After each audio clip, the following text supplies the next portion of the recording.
Sempat memelas ke hakim minta dihukum ringan, kini pegawai negeri sipil di Dinas Kesehatan Sumut, yakni Dr. Kristinus Saragih divonis 2 tahun penjara di Pengadilan Negeri Medan. Majelis hakim yang diketuai Saud Maruli menyatakan bahwa terdakwa terbukti bersalah melakukan tindak pidana korupsi secara berlanjut, terima suap vaksinasi berbayar. Detail informasinya akan disampaikan oleh rekan Gita, jurnalis Tribun Medan yang kini sudah bergabung bersama kami di sana. Halo rekan Gita, selamat siang.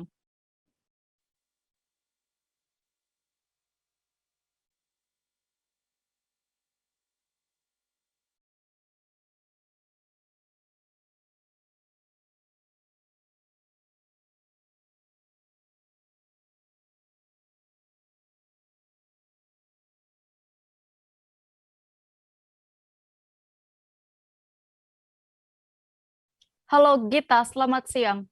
Selamat siang, Dea.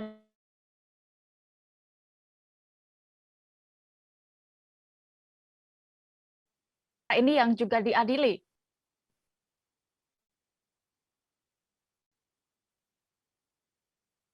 Halo? Halo, Dea di studio. Ya, kita bisa mendengar suara saya dengan jelas? Ya, bisa. Baik, bisa Anda informasikan siapa saja yang sudah diadili selain Dr. Kristinus dalam perkara ini? Baik, baru saja divonis Dr. Kristinus yang merupakan ASN di Dinas Kesehatan Provinsi Sumatera Utara, di mana Dr. Kristinus sendiri dinyatakan hakim telah bersalah melakukan tindak pidana korupsi, yakni menerima suap vaksinasi berbayar. Nah, Dr. Kristinus sendiri telah divonis dengan pidana penjara selama 2 tahun, denda 50 juta dengan subsidi 2 bulan kurungan. Selain Dr. Kristinus, dalam perkara ini terdapat terdakwa yang lain yang sudah diadili juga di Pengadilan Negeri Medan, yakni terdakwa Selvianti yang merupakan seorang pengusaha asal Kota Medan. Terdakwa Selvi sudah divonis oleh Majelis Hakim Pengadilan Negeri Medan dengan pidana penjara selama 20 bulan. Sementara itu di waktu yang bersamaan, setelah Dr. Kristinus divonis, Dr. Indra yang merupakan salah satu dokter yang bekerja di Rutan Tanjung Gusta Medan juga telah divonis pidana penjara oleh Majelis Hakim. Selain mereka bertiga, terdapat juga kasih surveillance Dinas Kesehatan Sumatera Utara, yakni terdakwa Suhadi, yang saat ini tengah juga bersidang dengan agenda pemeriksaan saksi-saksi di Pengadilan Negeri Medan. Jadi dalam perkara ini yang sudah menjalani persidangan terdapat 4 orang terdakwa. Demikian, Dea. Ya, lalu bagaimana tanggapan dari pihak penuntut umum dan juga terdakwa atas putusan tersebut? Baik untuk Dr. Indra dan Dr. Kristinus sendiri, jaksa penuntut umum yang sebelumnya menuntut kedua terdakwa lebih berat, yakni kalau Dr. Kristinus sendiri dituntut 3 tahun penjara, sementara Dr. Indra dituntut selama 4 tahun penjara oleh jaksa penuntut umum. Atas putusan yang lebih rendah dijatuhkan oleh Majelis Hakim Pengadilan Negeri Medan, jaksa penuntut umum mengatakan masih berpikir-pikir selama 1 minggu untuk menentukan sikap apakah akan mengajukan banding ataupun terima terkait putusan tersebut. Demikian juga dengan penasihat hukum terdakwa, Dr. Kristinus mengatakan akan berkoordinasi terlebih dahulu dengan terdakwa apakah menerima ataupun pikir-pikir terkait putusan tersebut. Demikian dia. Ya, terakhir kita untuk menyegarkan kembali ingatan terkait kasus suap vaksinasi berbayar ini, bisa diceritakan untuk kronologi singkat perkara ini awalnya bagaimana? Baik, awalnya bermula saat terdakwa Selvi ini yang merupakan seorang pengusaha asal Kota Medan, beliau menghimpun beberapa orang yang ingin divaksin di Kota Medan yang saat itu pandemi cukup parah di Kota Medan, sehingga ia mengambil kesempatan untuk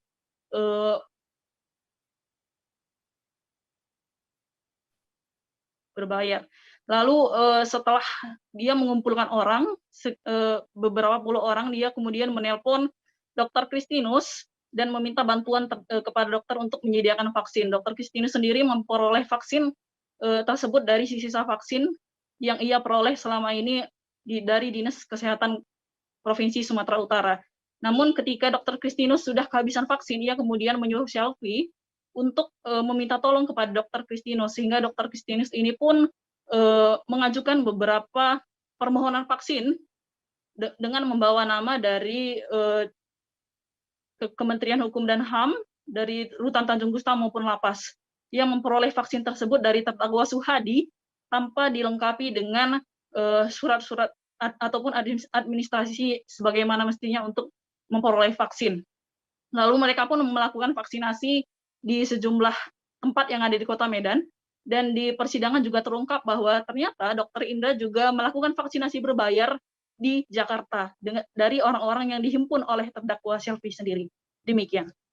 Ya. Baik, terima kasih rekan jurnalis kami, dan berikut Tribuners kami tampilkan hasil wawancara bersama penasihat hukum terdakwa dan juga jaksa penuntut umum selengkapnya. Untuk terdakwa Christinus Saragih. Komentar itu yang Bu? Tadi sudah kita dengar itu klien saya pikir-pikir dulu menerima atau mau putusan, jadi kita lihat aja nanti 7 hari ke depannya. Dari putusannya berapa dan dibandingkan dengan tuntutan seperti apa Bu? Ya tergantung klien kita juga menerima atau tidak nanti di 7 hari ke depan ya Pak ya. Kalau tuntutan kan kemarin 3 tahun, ini tuntut 2 tahun. Diputus 2 tahun. Iya, diputus 2 tahun. Ya, seperti itu sudah Ibu sendiri kuasa hukum, penilaian Ibu sudah pas atau harusnya lebih rendah? Ya kalau kita penasihat hukum seharusnya lebih rendah sih. Apa yang menurut Ibu meringankan beliau? Yang meringankan dari putusan itu ya, karena kan awalnya itu sebenarnya nggak ada niat dari Pak Christinus melakukan itu, karena desakan dari Selviwati sehingga dia mau gitu. Terus dia kok tadinya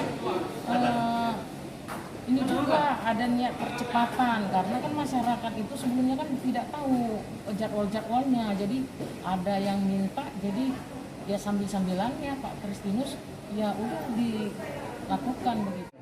Ya kalau untuk saat ini kami masih pikir-pikir, kita harus perbandingan antara tuntutan dan putusan, saya jelaskan Pak kondisinya.